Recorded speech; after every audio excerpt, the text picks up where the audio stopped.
विष्णु पुराण प्रथम अंश चौथा अध्याय। ब्रह्मा जी की उत्पत्ति, वराह भगवान द्वारा पृथ्वी का उद्धार और ब्रह्मा जी की लोक रचना। श्री मैत्रेय बोले, हे महामुने, कल्प के आदि में नारायणाख्या भगवान ब्रह्मा जी ने जिस प्रकार समस्त भूतों की रचना की वह आप वर्णन कीजिए। श्री प्राशर जी बोले, प्रजापतियों के स्वामी नारायण स्वरूप भगवान ब्रह्मा जी ने जिस प्रकार प्रजा की सृष्टि की थी वह मुझसे सुनो। पिछले कल्प का अंत होने पर रात्रि में सोकर उठने पर सत्वगुण के उद्रेक से युक्त भगवान ब्रह्मा जी ने संपूर्ण लोकों को शून्यमय देखा। वे भगवान नारायण पर हैं, अचिंत्य ब्रह्मा शिव आदि ईश्वरों के भी ईश्वर हैं, ब्रह्म स्वरूप हैं, अनादि हैं और सबकी उत्पत्ति के स्थान हैं। उन ब्रह्म स्वरूप श्री नारायण देव के विषय में जो यह जगत की उत्पत्ति और लय के स्थान है, यह श्लोक कहते हैं। नर भगवान पुरुषोत्तम से उत्पन्न होने के कारण जल को नार कहते हैं। वह नार ही उनका प्रथम अयन निवास स्थान है, इसलिए भगवान को नारायण कहा है।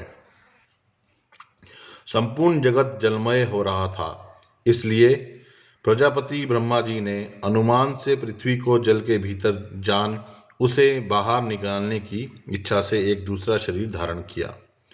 उन्होंने पूर्व कल्पों के आदि में जैसे मत्स्य, कूर्म आदि रूप धारण किए थे, वैसे ही इस वाराह कल्प के आरंभ में वेद्यज्ञमय वाराह शरीर ग्रहण किया और संपूर्ण जगत की स्थिति में तत्पर हो सबके अंतरात्मा और अविचल रूप वे परमात्मा प्रजापति ब्रह्मा जी, जो पृथ्वी को धारण करने वाले और अपने ही आश्रय से स्थित हैं, जन लोक स्थित सनकादि सुदेश्वरों से स्तुति किए जाते हुए जल में प्रविष्ट हुए। तब उन्हें पाताल लोक में आए देख देवी वसुंधरा अति भक्ति विनम्र हो उनकी स्तुति करने लगी। पृथ्वी बोली, हे शंख चक्र गदा पद्म धारण करने वाले कमल नयन भगवान, आपको नमस्कार है। आज आप इस पाताल लोक में मेरे उद्धार कीजिए। पूर्व काल में आप ही से मैं उत्पन्न हुई थी। हे जनार्दन, पहले भी आप ही ने मेरा उद्धार किया था। और हे प्रभु, मेरे तथा आकाश आदि अन्य सब भूतों के आप ही उपादान हैं। हे परमात्मा स्वरूप, आपको नमस्कार है। हे पुरुषात्मन, आपको नमस्कार है।